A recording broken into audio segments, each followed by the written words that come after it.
La historia de Estados Unidos fue testigo del ascenso de un grupo cuyo poder e influencia moldearon muchos aspectos de la sociedad a lo largo del siglo XX. No eran simples criminales. Se convirtieron en símbolos de un oscuro inframundo, donde el orden y la ley oficial se veían continuamente desafiados. Figuras como Al Capone, Lucky Luciano y John Gotti surgieron como reyes del mundo criminal. Sin embargo, ningún imperio dura para siempre, y mientras ascendían al poder, su caída llegó rápidamente e inevitablemente. Desde las bulliciosas calles de Nueva York hasta los territorios de Chicago, las pandillas mafiosas extendieron su influencia y controlaron numerosos negocios ilegales.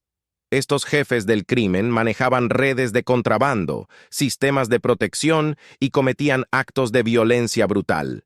Pero a medida que su poder crecía, las autoridades no podían quedarse de brazos cruzados.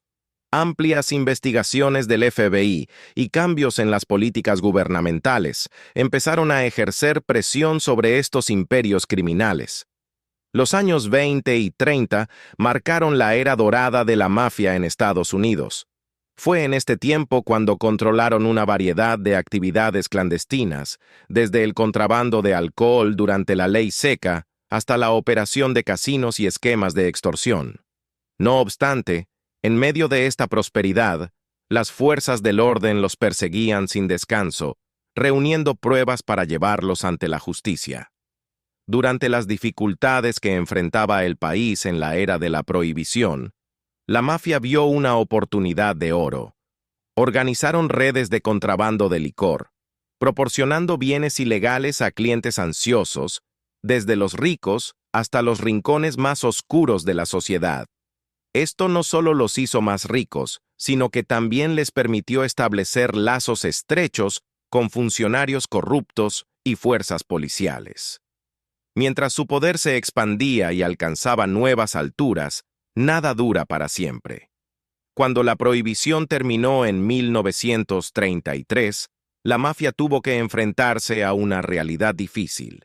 Su principal fuente de ingresos comenzaba a desaparecer. Pero estos jefes del crimen no se rindieron fácilmente. Desviaron su atención hacia otros negocios criminales, como la operación de casinos, el tráfico de drogas y el control de sindicatos. Al mismo tiempo, las agencias de la ley se fortalecieron en su lucha contra la mafia. Bajo el liderazgo de J. Edgar Hoover, el FBI lanzó importantes investigaciones para desmantelar las notorias organizaciones del crimen. Jefes como Al Capone, que alguna vez pensaron que eran intocables, empezaron a sentir el peso de la justicia. Al final, la caída de la mafia estadounidense no llegó a través de sangrientas guerras entre pandillas, sino por la implacable persecución de la ley. Chicago tuvo a Capone, Nueva York a Lucky Luciano. Pero a mediados de los años 50, Florida, la puerta de entrada internacional al Caribe, estaba bajo el control de Santo Traficante, un capo de la mafia que convirtió a la vecina Cuba en un paraíso del juego. Traficante era extremadamente poderoso, el hombre clave cuando se trataba de negocios en Cuba. Era un don mafioso lo suficientemente inteligente como para mantenerse fuera del foco de atención. Al borde de convertirse en el mafioso más rico de todos, fue traicionado por un jefe de Estado y luego por otro, sedientos de venganza. Sabemos que intentó matar a uno, pero ¿logró asesinar al segundo? ¿Fue Santo Traficante responsable de ese terrible asesinato que conmocionó a los Estados Unidos? Nada es más sensacional que un magnicidio. Esta es la historia del principal don de Florida, Santo Traficante. El 22 de noviembre de 1963, en Dallas, Texas, el presidente Kennedy y su esposa se dirigían a un almuerzo con líderes cívicos. La caravana comenzó el recorrido de 11 millas hacia el Dallas Trademark, donde el presidente debía dar un importante discurso. El coche del presidente giró hacia Elm Street y en solo unos minutos llegaría a su destino. Pero de repente, el presidente fue alcanzado por 3 disparos en rápida sucesión. Parecía que algo había ocurrido en el recorrido. Varios oficiales de policía corrieron colina arriba. Poco después, la policía de Dallas identificó rápidamente a Lee Harvey Oswald como el sospechoso principal. En menos de 2 horas, arrestaron al revolucionario pro-Cuba, cerrando aparentemente el caso. 2 días después, cuando Oswald era trasladado a la cárcel del condado, un hombre salió de la multitud. El pistolero era Jack Ruby, otro hombre con fuertes conexiones con Cuba. Un año después, el informe Warren concluyó que Oswald actuó solo y que sus motivos eran políticos. Jack Ruby, el asesino de Oswald, también actuó solo, movido solo por el deseo de vengar la muerte de Kennedy. Sin embargo, desde el momento en que se publicó, el informe fue duramente criticado. Se consideró que se construyó a partir de las pruebas más favorables para esa conclusión. El nuevo presidente, Johnson, no quería que la investigación se prolongara más, especialmente con las elecciones a la vuelta de la esquina. Para muchos, el informe fue hecho con demasiada prisa y dejaba muchas preguntas sin respuesta. Durante más de una década, la idea de que Oswald actuó solo no convenció a todos. Se comenzaron a difundir rumores de que trabajaba para la CIA, para Fidel Castro o incluso para la mafia. 12 años después del informe Warren, un comité selecto de la Cámara de Representantes se formó para intentar llegar a la verdad. En septiembre de 1978, el comité llamó a declarar a un mafioso poderoso y despiadado, quien fue el jefe de la mafia de Florida y el antiguo rey de los casinos en Cuba. Para constancia, por favor, diga su nombre completo. Santo Traficante. Señor Traficante, quiero hacerle una pregunta muy importante para este comité. ¿Tenía algún conocimiento previo del asesinato del presidente Kennedy? Alguien creía que Santo Traficante sabía más sobre la muerte de Kennedy de lo que debería. Ese hombre era el abogado principal del comité, Robert Blakey. En el mismo momento en que se conoció la noticia del asesinato, Blakey trabajaba como fiscal en el Departamento de Justicia. Yo estaba en la oficina con Robert Kennedy, el hermano del presidente, cuando llegó la noticia. No podía creerlo. Que alguien disparara contra un presidente estadounidense era inconcebible. Cuando Blakey escuchó por primera vez los rumores de la implicación de la mafia, no les dio crédito. Pensó que era imposible. Pensé que no lo habían hecho. El asesinato de Kennedy no fue con una metralleta, ni los tipos iban vestidos de negro.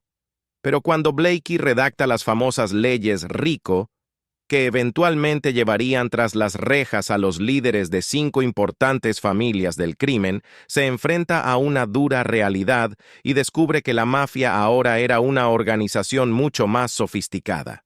Hasta que se aprobó la ley RICO, los jefes del crimen eran prácticamente inmunes a la persecución. Nunca apretaron el gatillo, nunca golpearon a nadie. La ley les permitía ser acusados porque ahora eran parte de una empresa criminal. Blakey ahora fija su atención en Traficante, el antiguo rey de los casinos en Cuba. La primera alarma se activa con la muerte de Oswald. El asesinato de Oswald, mientras era trasladado a la cárcel, tiene todas las características de un asesinato planificado.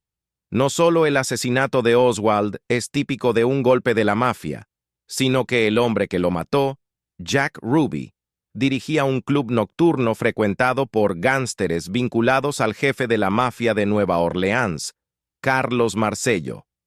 Y Marcello es el aliado más cercano de Traficante. Aunque no es miembro de la mafia, hay conexiones con el crimen organizado y con la mafia en particular. A medida que Blakey revisa el informe, descubre que no era tan sólido como podría parecer. El informe original Warren pasó por alto otras conexiones entre Oswald y el mismo Carlos Marcello. El tío y figura paterna de Lee Harvey Oswald no era otro que el corredor de apuestas de Carlos Marcello, y tanto Oswald como Ruby tenían conexiones directas con Cuba. En medio de esta telaraña de intrigas se encontraba el antiguo contrabandista cubano, Santo Traficante. Si trazas sus conexiones como círculos concéntricos, parece que el crimen organizado, de alguna manera, es responsable. ¿Quién es este elusivo santo traficante? ¿Cuál es su ocupación actual? Estoy retirado. Pero esto está lejos de ser cierto. A finales de los años 70, Traficante seguía siendo considerado el jefe de la mafia de Tampa y una figura influyente no solo en la escena del crimen en Florida, sino también a nivel nacional. Tenía unos ojos penetrantes que podían atravesar tu alma. Podía ser un asesino despiadado. Podía volverse contra ti en un instante y eliminar a alguien sin ningún problema. En 1954, Santo Traficante hereda la mafia de Florida de su padre. Es bastante inusual que los jefes de la mafia entreguen el control a sus hijos. La CIA es notoria por eliminar enemigos, sin importar su perfil o reputación. Unos años antes, estaba siendo desafiado por un gángster llamado Jimmy Lumia. Traficante enseñó a su hijo cómo trata a aquellos que no le muestran respeto. Lumia era una figura bien conocida en Florida, un amigo cercano del alcalde. A pesar de eso, el padre de Traficante autorizó el golpe. Fue una lección valiosa para el joven traficante. No importa cuán destacado seas, si alguien te desafía, lo eliminas. A pesar de lo despiadado que es, el grupo que hereda Traficante no es más que una pequeña operación de apuestas en Tampa. Pero el joven gángster ve una oportunidad para expandir su negocio, una posible mina de oro a solo 90 millas de la costa de Florida. A principios de los años 50, la isla caribeña de Cuba era gobernada por un ex general brutal y corrupto llamado Fulgencio Batista, quien abría las puertas a la mafia, operando completamente libre de las regulaciones estadounidenses. Los gángsteres invierten fuertemente en casinos y hoteles, donde no tienen problemas con las autoridades. La atracción de Cuba era su gobierno extremadamente corruptible. Era un trato con el dictador, quien se quedaba cada noche con el 10% de las ganancias de estos casinos. Era un paraíso tropical. ¿Podrías decirnos cuándo te mudaste a Cuba? Alrededor de 1953 o 1954. Estaba en el negocio de las apuestas y en el negocio de clubes nocturnos, que eran legales en ese momento en Cuba. Traficante se convierte en el facilitador para que otras familias del crimen se muden. Tampa tiene fuertes lazos comunitarios con Cuba, y él es uno de los pocos gángsteres que habla el mismo idioma. Hablaban español, algo que muchos de los gángsteres de Nueva York que operaban en Cuba no hacían. Traficante tenía el establecimiento, las conexiones y la gente. Estaba bien preparado para ello. ¿Dirías que, en conjunto, tu inversión podría haber superado el millón? No. De hecho, Traficante ganaba una fortuna gracias a sus múltiples casinos y clubes nocturnos. Tenía interés en 5 casinos y cada año acumulaba millones.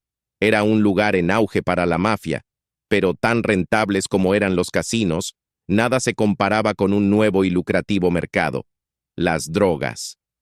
En la época de la prohibición, la mayor parte del licor llegaba a Estados Unidos a través de Canadá, lo que hizo a las mafias de Nueva York y Chicago muy ricas. Ahora, las drogas eran la nueva mercancía y Cuba se convertía en la principal puerta de entrada, justo en el patio trasero de Traficante.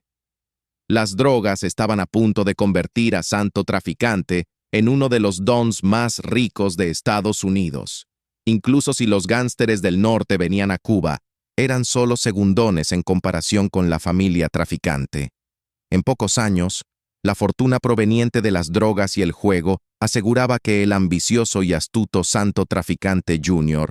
tuviera un lugar en la mesa principal de la mafia. El 14 de noviembre de 1957, se convocó una cumbre en Nueva York, donde se invitó a los jefes del crimen más importantes de Estados Unidos, y Santo Traficante Jr. estaba en la lista.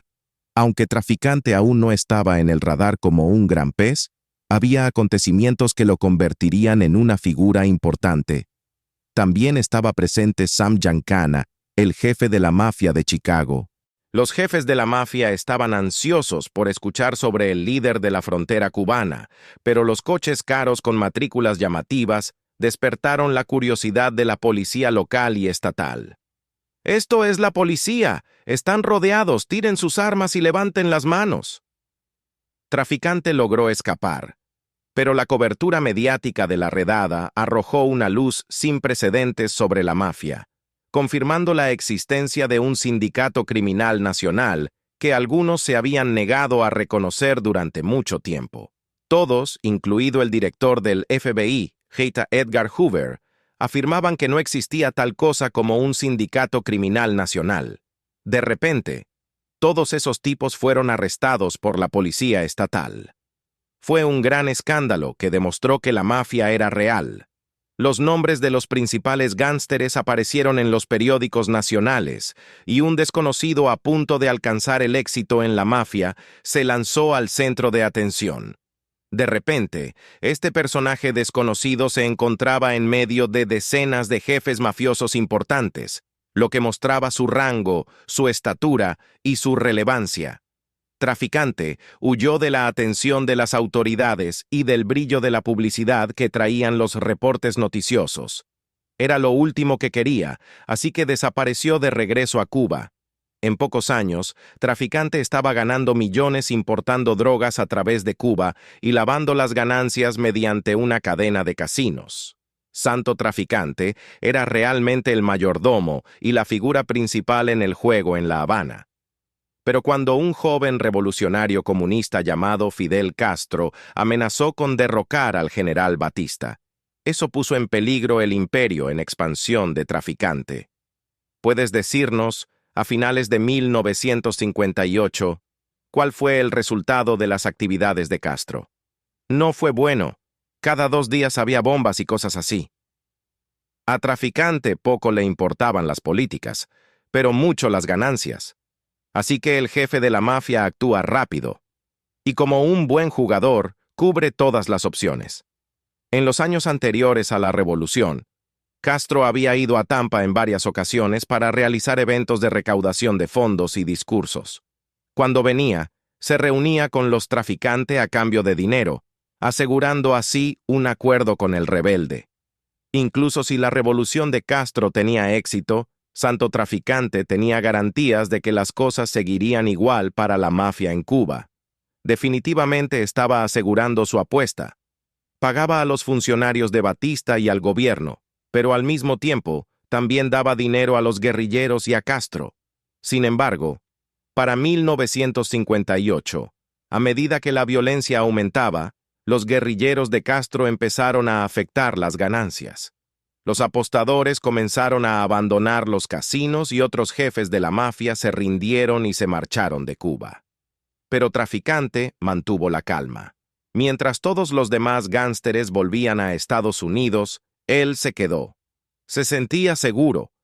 Todos sus amigos estaban retirándose, pero él creía que podría regresar y mantener su imperio intacto, sin importar quién ganara, si Batista o Castro.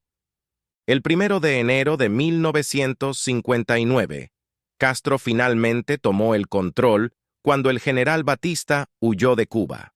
Solo entonces, el rey de los casinos cubanos se dio cuenta de que había cometido un grave error de cálculo. Pensaba que conocía el terreno, pero estaba equivocado. Castro era un tipo diferente. Poco sabía que Fidel Castro no apoyaba nada de lo que él hacía. Traficante se había dejado traicionar y esperó demasiado para salir de Cuba. Recibí noticias de que los funcionarios cubanos planeaban encarcelarme, porque una de las cosas que era colaborador de Batista. Revisaron mi departamento, buscando dinero. Destrozaron los muebles y encontraron armas. Sabía que tarde o temprano tendría que salir de allí. Traficante pronto descubre que no solo su imperio criminal está en peligro, su vida pende de un hilo. Castro lo encarceló en el centro de detención de Torina, donde hombres desaparecían de las celdas a su alrededor. Traficante conoce la situación. Se podían oír los fusilamientos de los enemigos de Castro. Iban a ejecutarlo. Así de cerca estuvo de no salir de Cuba. Necesitaba salir, y rápido. Contacta a su viejo aliado, el jefe de la mafia de Nueva Orleans, Carlos Marcello. Señor traficante, ¿conoce a Carlos Marcello? Sí, señor. Conozco a Carlos Marcello desde hace unos 30 años. Misteriosamente, alrededor del momento en que Traficante estaba en la cárcel, el hombre de confianza de Marcello, Jack Ruby, hacía frecuentes viajes a Cuba. Sabemos que Jack Ruby hizo viajes rápidos de Cuba a Miami, y viceversa, que no tienen explicación. Si solo era un turista, ¿podría ser que Ruby intentara sacar a Traficante de la cárcel? La siguiente pregunta llega al corazón de la investigación de conspiración. Señor Traficante, ¿alguna vez conoció a Jack Ruby? No, señor, nunca recuerdo haber conocido a Jack Ruby. Parece que Traficante entiende el peligro de vincularse con Jack Ruby, el hombre que disparó a Lee Harvey Oswald.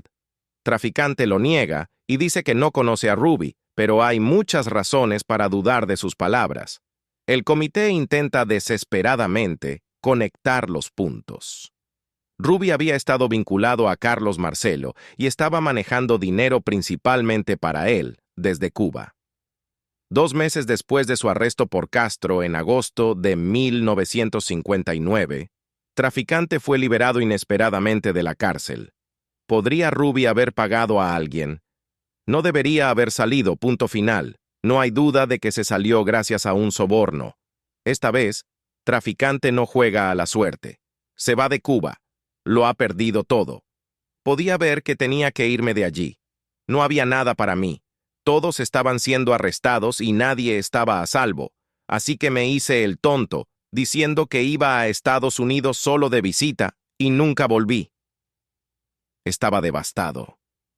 No hay duda de que había invertido múltiples millones, ya sea por sí mismo o a través de otros miembros de la mafia. Eran dólares duros, millones.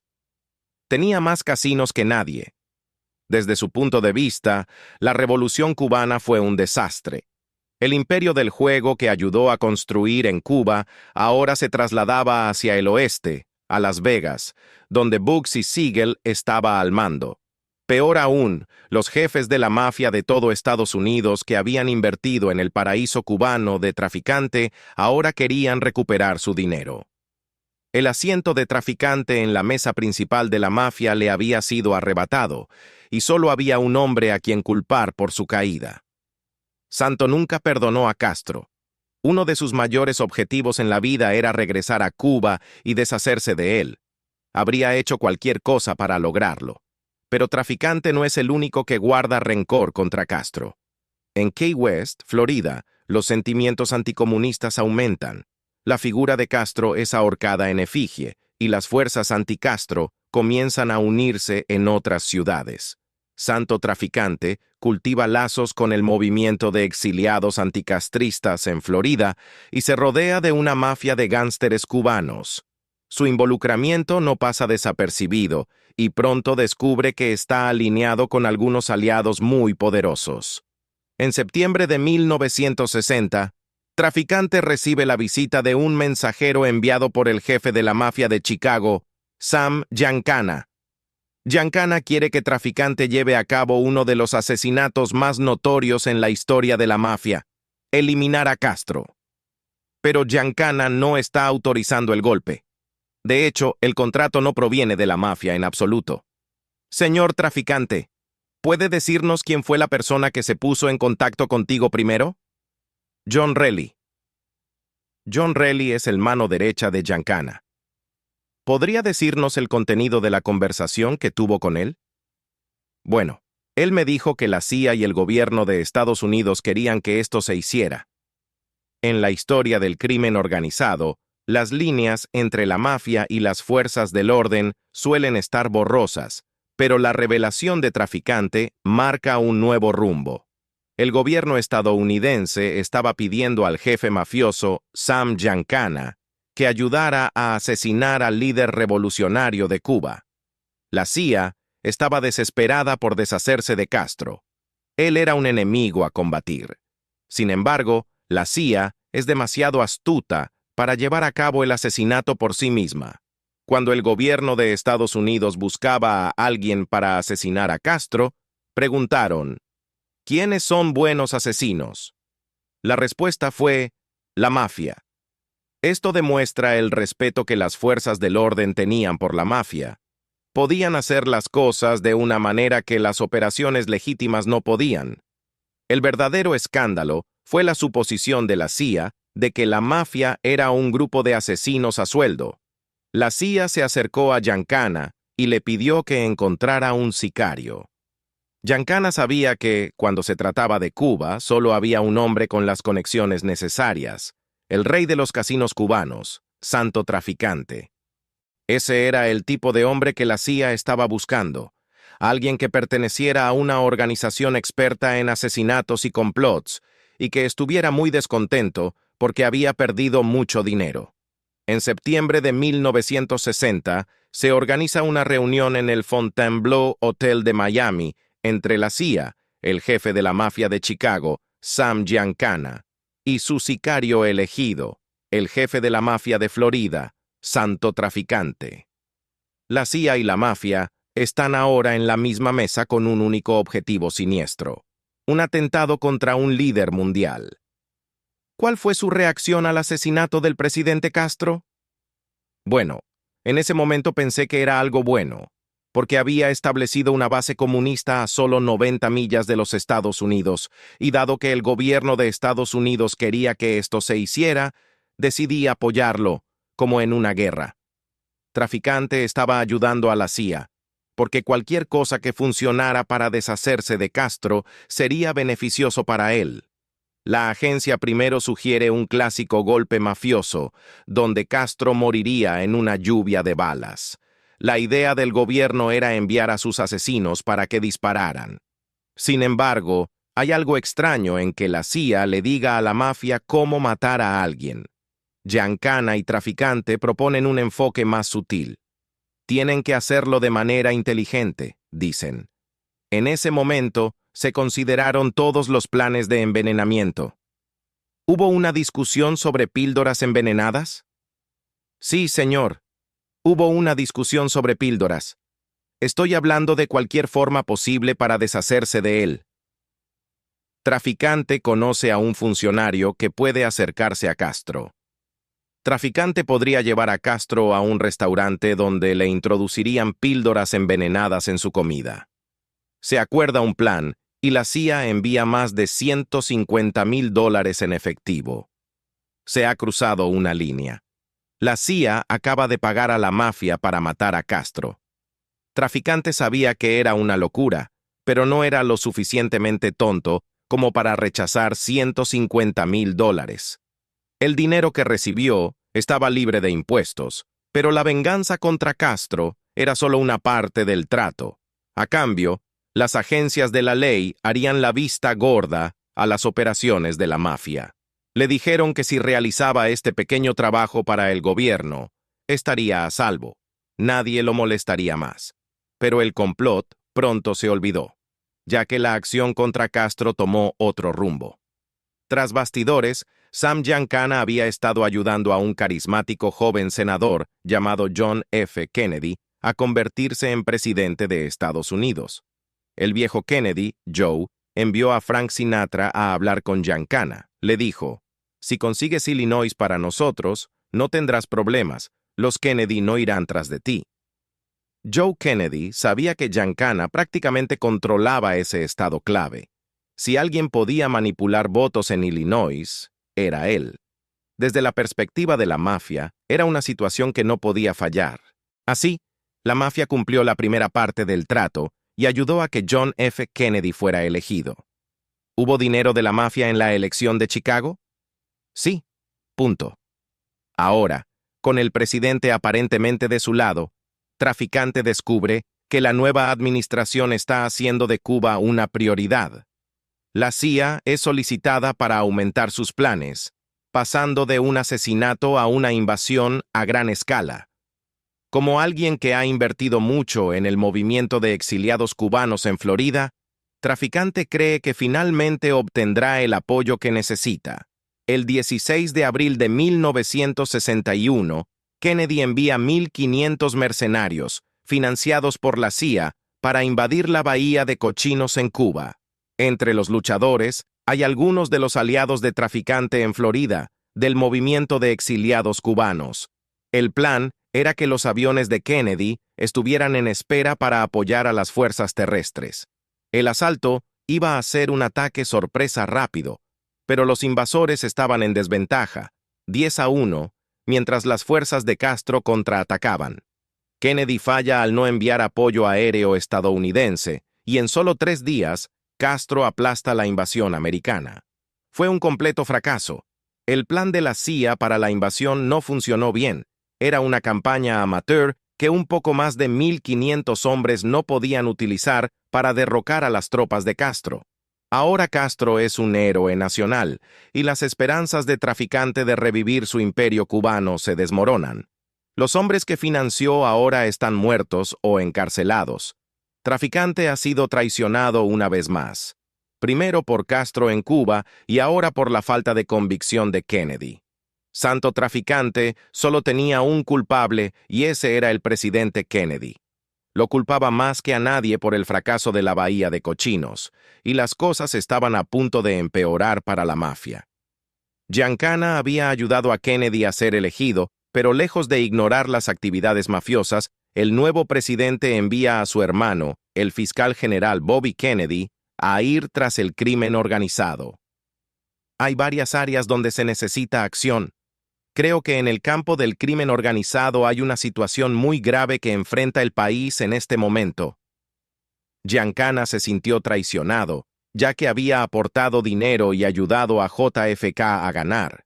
Bobby Kennedy, al ir tras la mafia, incitó a Traficante a sentir más odio. Tras haberse alineado inicialmente con la mafia, el gobierno estadounidense ahora va tras ellos. Traficante ha sido traicionado por Kennedy y busca venganza, pero la mafia del norte está bajo intensa vigilancia, y la mafia de Traficante y Giancana están efectivamente bajo un férreo control. Giancana estaba bajo tal vigilancia que carretadas de agentes del FBI lo seguían a todas partes. Había una campaña total en su contra, lo que lo enfurecía. Era imposible para Giancana tener reuniones, lo que interrumpía completamente la organización de Chicago. Otros jefes mafiosos estaban enojados y resentidos. No había duda de la animosidad que el Don tenía hacia John F. Kennedy y Bobby Kennedy. Las conversaciones sobre Kennedy eran realmente muy viciosas. La FBI recogió numerosos escuchas. Uno de ellos particularmente era de Sam Giancana, quien dijo: «Nos rompimos el lomo para hacer que lo eligieran, y mira lo que hace contra nosotros, ese hijo de...». Pero Traficante es astuto y se mantiene alejado de las líneas telefónicas. Era un don de la mafia lo suficientemente inteligente como para evitar el foco de atención. Nunca fue atrapado en una escucha ni implicado en ningún crimen en Chicago. Giancana puede estar bajo vigilancia las 24 horas, pero en el sur, Traficante y Marcelo tienen la libertad de planear la venganza de la mafia contra los Kennedy. Sin embargo, el comité ya había intentado llegar al fondo de las conexiones de la mafia con el asesinato de Kennedy 15 años antes. En 1975, llamaron a Giancana a testificar, pero nunca llegó al estrado. La noche anterior, fue asesinado. Luego, en 1976, llamaron al hombre de confianza de Giancana, John Reilly. Su primer testimonio fue explosivo, y el comité lo volvió a convocar para más preguntas, pero Reilly desapareció misteriosamente.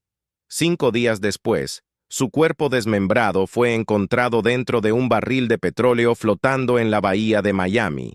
Los 3 principales actores de la mafia en el intento de asesinato de Castro fueron Reilly, Sam Giancana y Santo Traficante Jr., y el único que sobrevivió fue Santo. La forma en que fueron asesinados indicaba que habían sido delatores. Traficante es el último hombre en pie, pero cuando Blakey revisa la evidencia de su conexión con el asesinato de Kennedy, se da cuenta de que Traficante no estaba cerca de Dallas aquel 22 de noviembre de 1963. Estaba con su abogado en su ciudad natal, Tampa, Florida. Oswald era un conocido comunista con conexiones pro-Castro y un rencor contra Kennedy. Pero su tío y figura paterna también trabajaba para el aliado más cercano de Santo Traficante, Carlos Marcello. Solo 2 días después, Oswald también estaba muerto, asesinado por Jack Ruby, el hombre que manejaba los clubes nocturnos para el amigo de Traficante. Robert Blakey ahora cree que hay demasiadas coincidencias para ignorarlas. Creía que la mafia no estaba involucrada, pero estaba equivocado. Tenían tanto el móvil como la oportunidad, y de alguna manera Traficante encaja en el centro de todo esto. En septiembre de 1978, Blakey llama a Santo Traficante a declarar. Pero, ¿se dejará llevar? Señor Traficante, quiero hacerle una pregunta que es muy importante para este comité. ¿Tenía algún conocimiento previo del asesinato del presidente Kennedy? Absolutamente no, de ninguna manera. Blakey decide presionarlo. Le recuerda a Traficante la explosiva declaración que llevó a la muerte de Rosselli. Antes de morir, Rosselli insinuó a sus asociados que sabía quién había organizado el asesinato del presidente Kennedy. Eran los mismos conspiradores que había reclutado anteriormente para matar al premier cubano, Fidel Castro. Señor Traficante, ¿tiene conocimiento de eso? No tengo conocimiento alguno. El comité descubre de primera mano cuán astuto puede ser Traficante. Señor Traficante, ¿alguna vez conoció a Jack Ruby? No, señor.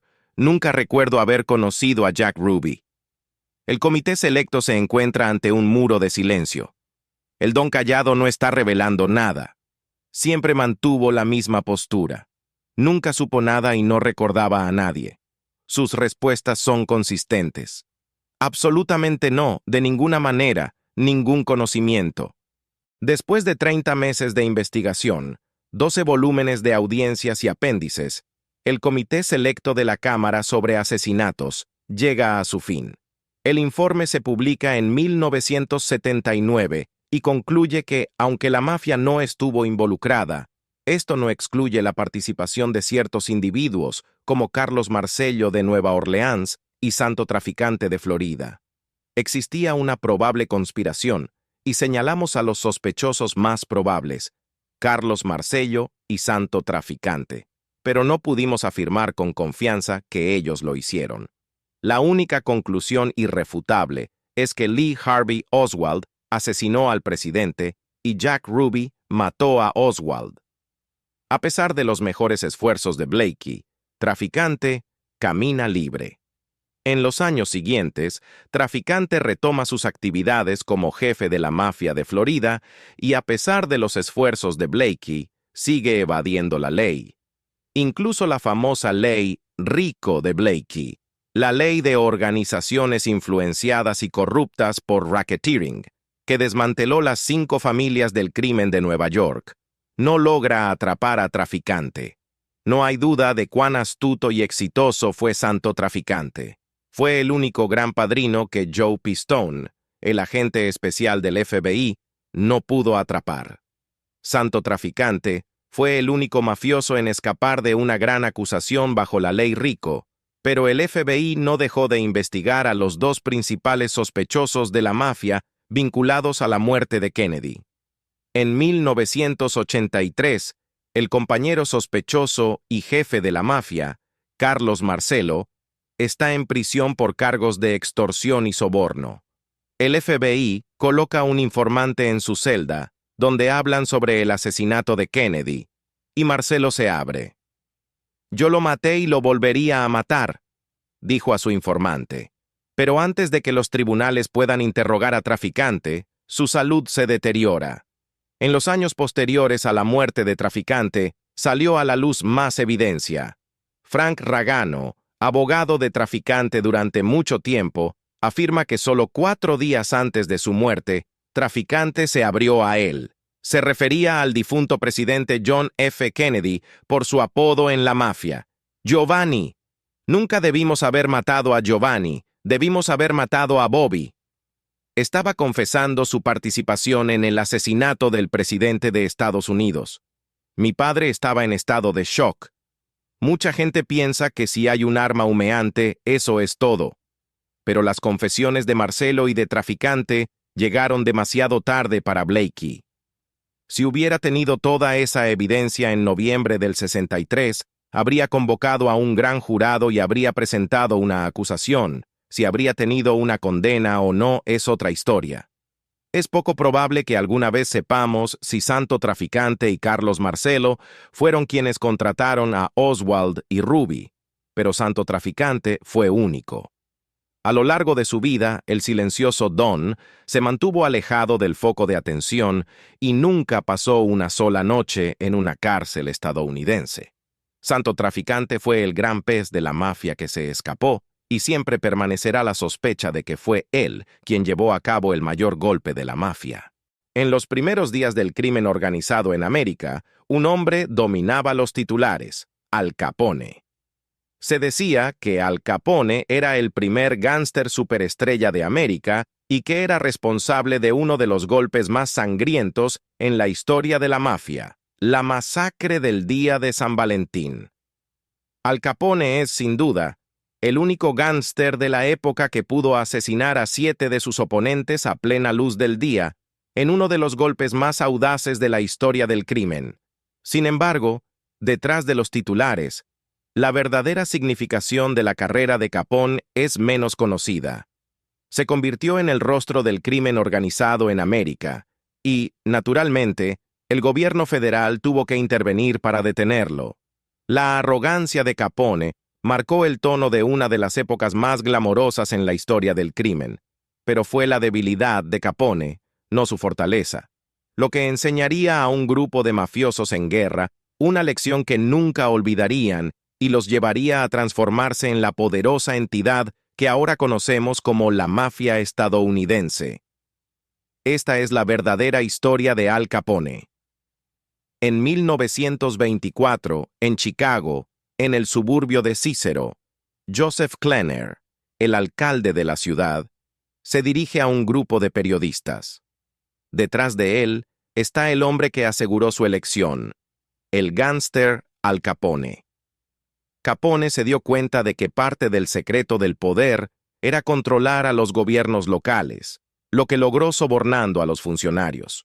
Controlaba a un alcalde local, Joseph Kena, a quien consideraba su hombre y que estaba obligado a obedecer sus órdenes. Pero Capone no estaba contento. El alcalde se había desviado del mensaje y de manera inesperada habló en contra de los bares ilegales, que eran la base del imperio criminal de Capone. Capone no iba a permitir tal desprecio público, así que él y el alcalde estaban en los escalones del ayuntamiento y tuvieron alguna especie de discusión. Al simplemente sacó un garrote y, literalmente, empujó al alcalde por los escalones para mostrar públicamente que esto es lo que le sucede a la gente, incluso a los políticos que desafían a Al Capone. Otros jefes de la mafia se ocuparían de estos asuntos a puerta cerrada, pero no Al Capone. En esta parte de Chicago no temía a nadie. ¿Qué clase de hombre puede golpear al alcalde directamente frente a los policías y salirse con la suya? El ascenso al poder de Capone en Chicago comienza en los años de la Prohibición en 1919, cuando el gobierno de E.E.U. prohíbe la venta de alcohol. Vender cerveza o whisky ahora es un delito, y aquí es donde aparece un joven gángster de Nueva York llamado Al Capone. El joven ha llegado para trabajar para el jefe de la mafia Johnny Torrio, quien está construyendo un próspero negocio al contrabandear alcohol y suministrarlo ilegalmente a los habitantes de Chicago. Torrio es uno de muchos gángsteres en todo Estados Unidos que están amasando fortunas asegurándose de que la buena vida continúe. Sus clubes clandestinos sirven el licor importado a los sedientos ciudadanos de Chicago. En el sur de la ciudad, la prohibición fue un completo fracaso, especialmente en grandes ciudades como Nueva York y Chicago, que ya tenía una reputación de tener un gobierno corrupto y un inframundo floreciente incluso antes de la prohibición. Chicago se encontraba en una posición privilegiada para aprovechar esta oportunidad criminal no intencionada. La ciudad se convirtió en la ciudad de prohibición por excelencia, debido a su ubicación. Estaba cerca de Canadá, justo al otro lado del lago Michigan. Esto significaba que el alcohol podía entrar libremente en la ciudad, y los gángsteres como Torrio aprendieron rápidamente que había grandes ganancias en convertir el contrabando y la venta de alcohol en un negocio lucrativo. La organización de Torrio en Chicago se convirtió en una de las más grandes de la ciudad, y su rápido crecimiento significa que siempre está buscando talento nuevo. Ahí es donde entra Alphonse Capone. La ferocidad de este joven en los negocios lo hace destacar rápidamente, y Torrio lo identifica como un prometedor protegido, dándole cada vez más responsabilidades. Pero el éxito de Torrio lo convierte en un objetivo principal para las pandillas rivales. Una noche, Johnny Torrio es emboscado y recibe disparos repetidos en el cuello y la ingle. Su atacante es un rival de negocios en el inframundo, el notorio gángster y contrabandista George Bugs Moran. Bugs apunta su arma a la cabeza de Johnny, pero mientras Torrio espera el tiro mortal, la pistola de Moran se atora. Se ha quedado sin balas. Moran lo deja desangrarse, pero, milagrosamente, Torrio sobrevive. Sin embargo, el ataque lo afecta profundamente. Johnny Torrio casi es asesinado frente a su propio apartamento y decide que ha tenido suficiente. Chicago ya no es seguro. Así que toma una decisión que cambiará su vida, y la de Capone. Mientras Torrio se recupera de sus heridas, le entrega todo a Al Capone, su antiguo protegido. Y por supuesto, Capone se siente encantado con esto. Torrio deja atrás uno de los mayores sindicatos de contrabando en América y entrega toda la organización de Chicago a Al Capone. Con solo 26 años, Capone se convierte en uno de los jefes mafiosos más jóvenes de América, valiendo millones de dólares, y se mueve rápidamente para dejar su propia huella en el inframundo de Chicago.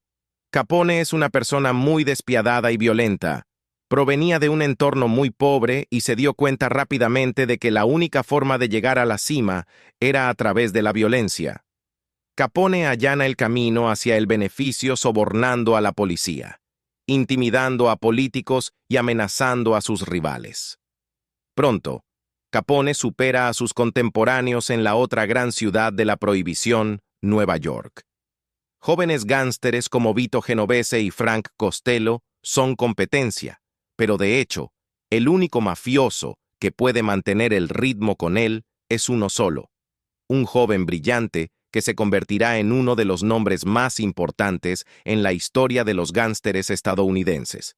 Lucky Luciano y Al Capone fueron dos grandes contemporáneos, pero tenían enfoques muy diferentes en el mundo del crimen. Mientras Capone dominaba Chicago, Luciano estaba emergiendo como un teniente importante en una de las grandes pandillas de Nueva York. A diferencia de Capone, Luciano no buscaba los focos de atención. No le interesaba el alboroto. Sabía que el secreto era su mejor aliado. Mientras el éxito de Capone se basaba en el miedo y la intimidación, Luciano creía que la violencia inevitablemente conducía al conflicto. Su objetivo cardinal era evitar guerras entre las familias. Atacar a los rivales en las calles solo traía problemas, represalias y atención no deseada de la policía. Luciano pensaba que, si las mafias podían trabajar juntas, podrían ganar mucho más dinero sin atraer a las autoridades. No quería asesinatos ni titulares. Si había derramamiento de sangre, el cuerpo no debía ser encontrado. Solo deseaba que todos compartieran la riqueza. Sin embargo, el enfoque de Luciano no era del agrado de Capone. A él no le interesaba trabajar con otros. Solo quería que Chicago fuera exclusivamente suyo. El hombre que se interponía entre Capone y su sueño de ser el rey del inframundo de Chicago era George Bugs Moran, el gángster que controlaba el lado norte de la ciudad. Capone creía que debía eliminar a la pandilla de Moran para convertirse en lo que podría llamarse el jefe de jefes. No podía haber competencia en Chicago. Capone y Moran se dirigían hacia una guerra brutal, convirtiéndose en rivales por un imperio criminal. Solo uno de ellos podría salir con vida. Era una lucha a muerte. La pandilla de Capone lanzó una serie de ataques violentos contra la red de Moran, quien respondió con furia. Chicago nunca había visto violencia como esa. La prensa entró en un frenesí, llamando a este sangriento conflicto la Guerra de la Cerveza de Chicago. Capone estaba en camino de convertirse en el primer gángster celebridad de América. No iba a ser un jefe mafioso elusivo que trabajara en las sombras. Decidió hacer del lujoso Hotel Metropol en el centro de Chicago su nueva sede. Capone tomó el control de un piso entero, donde las prostitutas visitaban regularmente. El Metropol se convirtió en una especie de ayuntamiento no oficial en Chicago. Todo el mundo sabía dónde encontrarlo o a alguien que lo conocía. Era accesible, lo cual era muy inusual para un gángster, y le encantaba verse y ser visto. Dondequiera que iba, vestía trajes de colores llamativos, como azul eléctrico o púrpura eléctrico. Era un pavo real, y le encantaba presumir. Capone soborna a los legisladores locales para poder exhibir su posición en público sin temor a ser arrestado. Quería que la gente conociera la cara de Al Capone. Le encantaba su notoriedad y ser visto como el chico malo. En muchos aspectos, era casi una imitación de Hollywood de un gángster. Era una personalidad enorme. Entraba a un club nocturno o a un restaurante, y siempre debía sentarse en el centro de la sala para que todos supieran que él estaba allí. Sin embargo, mientras Capone disfrutaba de la atención en Chicago, sus titulares causaban alarma en Nueva York. Rivales como Lucky Luciano estaban consternados por este comportamiento, ya que sentían que Capone estaba atrayendo atención no deseada sobre sus actividades ilícitas. Deseaban que simplemente se detuviera y se fuera, para poder continuar sin toda esa atención. Luciano y otros aspirantes a jefes no estaban interesados en exhibirse. Querían mantener sus negocios en la mafia completamente fuera de la vista del público. El desdén de Luciano por la publicidad provenía de sus años como joven gángster, trabajando para uno de los mayores estafadores de su época, un hombre llamado Arnold Rothstein. En Nueva York, Rothstein era esencialmente el fundador del crimen organizado, el número uno, el gran hombre, el gran financista, el tipo que lo organizaba todo. Luciano había visto cómo Rothstein había dirigido algunas de las mayores operaciones de contrabando en los primeros años de la prohibición, y lo había hecho manteniéndose siempre en las sombras. Rothstein incluso le enseñó a Luciano cómo encajar en la sociedad, cómo presentarse como un hombre de negocios y no como un gángster presumido. Luciano aprendió de Rothstein que, para que los negocios de la mafia prosperaran, debían permanecer fuera de la vista del público. Mientras él y otros gángsteres de Nueva York hacían sus planes en secreto para expandir la mafia, deseaban que Capone simplemente desapareciera de los titulares. Pero Chicago no iba a desaparecer, y la guerra entre Capone y Moran estaba a punto de salirse de control. El 20 de septiembre de 1926, Al Capone está cenando en su restaurante favorito, el Hotel Hawthorne, en las afueras de Chicago. Como de costumbre, Capone no se esconde. Le gusta ser visto, y su archirrival, Bugs Moran, lo ha estado observando muy de cerca. Enviaron carros llenos de hombres armados para acabar con él. Los matones abren fuego indiscriminadamente, y su guardaespaldas, Frank Rio, lo empuja al suelo para protegerlo. Miles de balas son disparadas en cuestión de minutos, y Capone se da cuenta de lo vulnerable que es. A pesar de todo, Capone sobrevive y ahora solo tiene una cosa en mente: venganza. La guerra de la cerveza en Chicago está a punto de acaparar los titulares en todo E.U. La filosofía de Capone era: mata, y luego preocúpate por las consecuencias. Era una zona de guerra, no usaban la palabra terrorismo, pero los gánsteres ciertamente estaban aterrorizando la ciudad, y esto se veía como una crisis nacional. La guerra continuó hasta 1929, cuando Capone decide terminarla de una vez por todas. Cuando Bugs Moran recibe un aviso anónimo sobre un cargamento robado del whisky contrabandeado de Capone, cree que tiene la oportunidad perfecta para obtener ventaja sobre su archirrival. Moran le dice a su equipo que realizarán el trato en su garaje secreto el 14 de febrero, el día de San Valentín. La pandilla de Moran espera pacientemente a que llegue el cargamento, pero antes de que la entrega llegue, el equipo de Bugs recibe una visita inesperada de la policía. Parece que alguien ha delatado el trato. Los hombres de Moran no están demasiado preocupados. Normalmente pueden comprar el silencio de la policía con 1 o 2 sobornos, pero no con estos policías. No son fuerzas del orden. Son los fríos asesinos de Capone. Él había enviado a uno de sus principales asesinos para que ideara un plan para eliminar al mayor número posible de miembros de la pandilla de Moran. Los asesinos se hacen pasar por policías y hacen que los gánsteres se alineen contra la pared pretendiendo registrarlos. Los hombres de Moran se dan cuenta demasiado tarde de que esto no es una redada. Es un golpe. Capone decide escenificar una masacre, pero no quiere hacerlo él mismo. No iba a estar allí con una metralleta disparando a la gente. Era mucho más probable que contratara a peligrosos matones para que asesinaran a alguien en lugar de hacerlo él mismo. En cuestión de segundos, los hombres de Moran yacen muertos en el suelo. Las fotografías de la impactante escena se difunden por todo el país, y el baño de sangre es conocido para siempre como la masacre del día de San Valentín.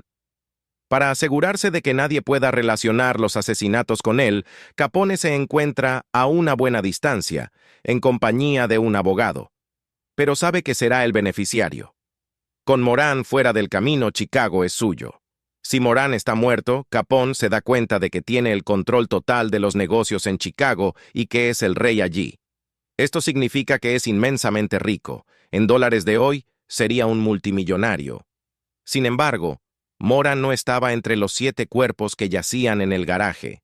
Nunca llegó a la escena del tiroteo. Cuando vio el coche de policía afuera, siguió conduciendo.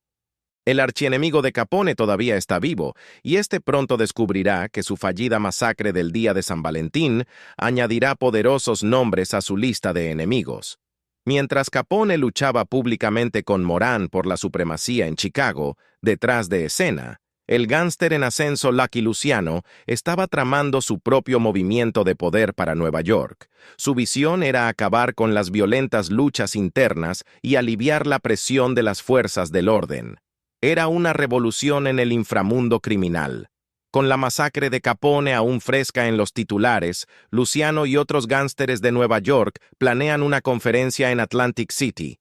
Mucho de lo que querían discutir en la conferencia de Atlantic City era cómo llevar a cabo sus operaciones de una manera en la que no todos terminen muertos. Querían encontrar una forma de actuar que no atrajera la atención de las autoridades. La solución obvia era reducir la violencia en las calles y manejar la mafia como un negocio profesional. Este enfoque no podía ser menos adecuado para Capone, así que Luciano y los demás tomaron el toro por las astas y decidieron invitar al temperamental asesino de Chicago a la conferencia de Atlantic City para sentarse y discutir las cosas. Otros gánsteres, ya sea en Chicago o en Nueva York, eran un poco cautelosos con él porque lo veían como un fuego amigo y no les agradaba su personalidad buscadora de atención. Fresco en la mente de todos estaba la masacre del día de San Valentín. Capone podía amar estar en el centro de atención, pero Luciano y los otros mafiosos predecían graves consecuencias. Era muy racional que los extorsionadores, a pesar de lo que la gente piensa, no son estos tipos duros que no temen a nada. En realidad, tienen mucho miedo del gobierno, y lo último que desean es atraer toda la fuerza del gobierno de los Estados Unidos sobre ellos. Luciano, junto a otros gánsteres, le pide a Capone que cambie su forma de actuar. Pero Capone no acepta que sus competidores le digan cómo manejar su negocio y sale furioso de la reunión. Pronto queda claro que Capone debió haber escuchado a Luciano. Tal como Luciano advirtió, las violentas acciones de Capone pronto llaman la atención del hombre más importante de América, el nuevo presidente, Herbert Hoover. Su primera tarea es enfrentar los titulares que abarcan desde la costa este hasta la costa oeste sobre esta masacre y sobre las escandalosas actividades en Chicago. Hoover lanza un equipo especial con una misión: atrapar a Capone. La masacre del día de San Valentín marcó un punto de inflexión al inicio de un esfuerzo federal concertado para apresar a Capone y llevarlo tras las rejas. Luciano y otros gánsteres intentan apagar el incendio público que Capone ha iniciado. Se reúnen con periodistas y les dicen que la organización de Capone en Chicago será desmantelada. La historia es solo una treta para desviar la atención, pero Capone sabe que también es un mensaje. Las otras familias están perdiendo la paciencia tanto con el gobierno de E.E.U. como con la mafia. La situación parece indicar que es hora de que Capone se mantenga bajo perfil. La siguiente jugada de Capone sorprende a todos. Encuentra refugio en el último lugar donde nadie esperaría verlo. Soborna a oficiales de policía para que lo envíen a una prisión corrupta en Filadelfia, donde las condiciones están muy lejos de ser típicas. Su estancia en el penitenciario de Filadelfia se asemejaba más a unas vacaciones o a un spa. Allí lo atendían como a un rey. Todo el mundo estaba corrupto y tenía una vida muy fácil allí. Era un tiempo relajante. En realidad, la condena en prisión es parte de un acuerdo que rompió con Luciano y otros gánsteres, y Capone estaba viviendo la buena vida a expensas del gobierno de E.E.U. Pero en Chicago, las autoridades tienen planes diferentes para Al Capone. Las noticias recorren la nación mostrando a equipos de agentes de la prohibición atacando agresivamente el imperio de bebidas de Capone. El escuadrón ha sido seleccionado por el joven y apuesto Eliot Ness, apodado Los Intocables. Pronto queda claro que Capone no puede sobornarlos. Los agentes enviados a Chicago para atrapar a Capone no se dejaban sobornar. Estaban pagados por el gobierno federal y tenían una lealtad diferente. No eran locales, lo que hacía una gran diferencia. Ness y su escuadrón utilizan escuchas telefónicas para averiguar dónde se guarda el licor ilegal y luego asaltan los almacenes. Ness convierte el amor de Capone por la publicidad en su contra. Avisa a los reporteros de los periódicos que muestran al mundo que incluso Al Capone no está por encima de la ley. Mientras tanto, el Departamento del Tesoro examina las finanzas de Capone desde su celda en Filadelfia. El hombre que anhela la atención pública está recibiendo mucha, pero no es la que está acostumbrado. Después de 10 meses tras las rejas, Big Al es liberado en secreto por las autoridades y regresa a Chicago. Cuando vuelve, se da cuenta de que el gobierno ha arrastrado su reputación por el barro, y Al Capone ya no es el rey de Chicago. Ahora es el enemigo público número 1. Lo obvio sería que Capone se mantuviera bajo perfil, pero no puede resistir la tentación de la publicidad, así que decide organizar una ofensiva de encanto. Es un amante de la atención, le encanta estar en el centro de los reflectores y ver su foto en los periódicos. Para él, no hay tal cosa como la mala publicidad. Capone contrarresta la campaña del gobierno y hace un llamado directo a la gente de Chicago. Capone decide mejorar su imagen pública abriendo una cocina comunitaria. Muchos de los trabajadores que eran su gente estaban desempleados, así que quería hacerse pasar por un figura tipo Robin Hood. Pero no solo eso. Quería que los cámaras de noticias lo grabaran alimentando a la gente trabajadora. Capone dice que los verdaderos criminales no eran los hustlers como él, sino los especuladores del mercado de valores. Pero la historia siempre ha sido Al Capone. Capone era un narcisista hasta el punto de tener una percepción distorsionada de la realidad. Se veía a sí mismo como el centro de casi todo lo que sucedía y creía que era una fuerza para el bien en el mundo. Mientras Capone piensa que es un buen tipo, el gobierno de E.E.U. no podría estar más en desacuerdo. Trabajando diligentemente tras bambalinas, los agentes federales estaban construyendo un sólido caso por evasión de impuestos. Capone era inmensamente rico, en dinero de hoy valía miles de millones, y no pagaba sus impuestos. La policía irrumpió en la caja fuerte privada de Capone. Le gustaba llevar registros de lo que le llegaba para asegurarse de no ser estafado. Así que finalmente tenían pruebas en su contra. Frente a cargos de evasión fiscal, Al Capone se enfrenta a un gobierno decidido a encerrarlo tras las rejas. La acusación de Capone aparece en los titulares, pero los cargos no le preocupan. Sus contables pueden negociar un trato. Cuando se entera de que está bajo investigación por parte de auditores federales, quiere hacer un acuerdo, admitir que no ha pagado impuestos durante varios años. Ofrece al gobierno de EE.U. $1 millón para saldar sus deudas fiscales, pero no lo aceptan. Incluso cuando es llevado a juicio, Capone se siente seguro de que podrá salir libre. El rey de Chicago tiene un plan para evitar la condena. Parecía que iba a tener otro enfrentamiento con la ley. ¿No pagó sus impuestos? ¡Qué sorpresa! Se pensaba que eventualmente quedaría libre y sobornaría a los jurados, si fuera necesario, que es exactamente lo que hizo. Durante el juicio, los hombres de Capone abren las chequeras y sobornan a miembros del jurado. Es una táctica clásica de la mafia que ha funcionado antes, pero no esta vez. En el último momento, el juez demuestra que la ley va un paso por delante. Las autoridades se dieron cuenta de que probablemente intentaría sobornar a los jurados o amenazarlos de alguna manera para que no lo condenaran. Así que, para sorpresa de todos, en el último minuto, traen a otro jurado que no podía ser manipulado. Capone no podía ser superado en fuerza, pero sí había sido superado en astucia. Recibe una condena de 11 años por evasión de impuestos. Nadie había recibido 11 años por una violación de impuestos sobre la renta. Ese tipo de caso habría resultado en 18 meses o algo así, pero a él le dieron 11 años. Estaba atónito, sus abogados estaban atónitos, todos estaban atónitos. No parecía posible que alguien pudiera ser encarcelado por un delito tan menor. Por supuesto, el gobierno quería hacer un ejemplo de Capone.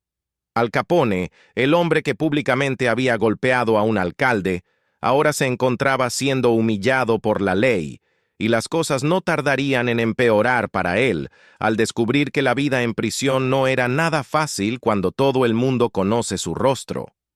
El 24 de octubre de 1931, Al Capone, uno de los gánsteres más conocidos del mundo, es encarcelado por evasión de impuestos. No lo atraparon por sus tiroteos, ni por sus asesinatos, ni por sus extorsiones.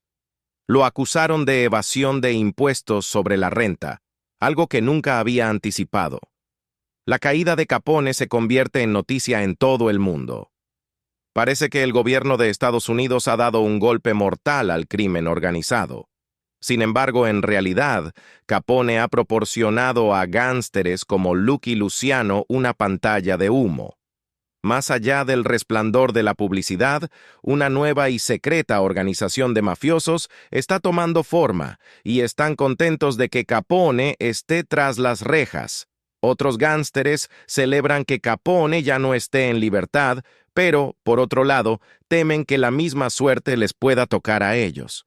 Los gánsteres aprenden a evitar la publicidad por el ejemplo de Capone, ya que se dan cuenta de que esto lo convierte en un blanco para las investigaciones federales que, eventualmente, lo llevaron a la cárcel. Mientras tanto, Lucky Luciano se asegura de que la negativa a la publicidad sobre la violencia en el inframundo mafioso no dañe sus negocios. Cuando Luciano planea hacerse con el control de la mafia de Nueva York, lo hace no a través de una masacre pública, sino con solo 2 asesinatos estratégicos. Primero, sacrifica a su propio padrino, Joe Masseria, y luego a su archirrival, Salvatore Maranzano. Ahora, Luciano es el gánster más poderoso de Nueva York. Pronto liderará la comisión, la junta directiva de la mafia, y dará paso a una nueva era de cooperación y riqueza para lo que se convertirá en la mafia estadounidense. Donde Capone fracasó en su masacre del día de San Valentín, Lucky Luciano logra todo con solo 2 muertes. Mientras Capone está tras las rejas, su imperio se desmorona y su reputación queda hecha trizas. Ahora el gobierno decide usar a Capone para un poco de publicidad propia. trasladan al gángster más conocido de América a la nueva fortaleza insular de Alcatraz. El presidente Hoover le dice al alcaide: si quieres que el mundo sepa lo horrible que es Alcatraz, traslada a Al Capone allí. Y eso es exactamente lo que hacen. Lo colocan en una celda de 6 por 10 pies y lo ponen en el exterior, donde puede mirar hacia la bahía de San Francisco. Para que la gente lo visite, deben abordar un ferry y cruzar el agua. Ya no es el hombre temido que fue alguna vez. Por primera vez en su vida, Capone intenta mantenerse en un perfil bajo. Cuando Al Capone está en Alcatraz, es una experiencia humillante, en parte porque otros prisioneros no le temen. Se le da un apodo muy despectivo: el trapeador, porque a menudo lo veían limpiando. Capone descubre que su reputación ahora es un imán para criminales que desean hacerse un nombre. Uno de ellos es Jimmy Lucas, un miembro de una pandilla llamada los Texas Cowboys. La caída de Capone está completa. Su vida en el centro de atención está cosechando una amarga cosecha. Con el tiempo, los médicos de la prisión descubren que Capone no es completamente culpable de su comportamiento imprudente. Al Capone sufre de sífilis, que contrajo de prostitutas cuando era joven en Brooklyn. No se dio cuenta de que la tenía, lo que explica mucho sobre su comportamiento y sus explosiones temperamentales a lo largo de su vida. A medida que envejecía, también destruyó su salud, ya que no había cura para ello en ese momento. En 1939, Capone es liberado de prisión por consejo médico. Para entonces, la sífilis se había extendido a su cerebro y Al Capone tiene la edad mental de un niño de 12 años. La familia le organiza una gran fiesta en Chicago al ser liberado, y mi madre dijo que Al estuvo allí, pero se acercaba a ella y le decía: ¿quién eres? Y luego se iba a su propia hermana y le decía: ¿quién eres? Al Capone pasará el resto de su vida en reclusión en su mansión en Florida, un gángster sin pandilla. El 18 de enero de 1947, poco después de celebrar su 48º cumpleaños, Al Capone sufre un derrame cerebral masivo y cae en coma. Casi al mismo tiempo, algunos de los gángsteres más grandes de E.E.U. se reúnen en La Habana, Cuba, para planear el futuro de la mafia, un futuro sin Al Capone. En su lugar, será liderada por Lucky Luciano, quien quería que la mafia estadounidense fuera un reflejo del capitalismo estadounidense, capitalizando cualquier cosa que funcionara con el capitalismo. No se iba a restringir, era una nueva era, y tenía la intención de modernizar a la mafia, y eso es exactamente lo que hizo. Pocos días después de su derrame, Capone muere. La era del gángster celebridad ha terminado, y nace una nueva generación de gángsteres. Ahora, los mafiosos trabajarán juntos para crear una sociedad secreta que dominará el crimen por generaciones. La llamarán Nuestra Cosa.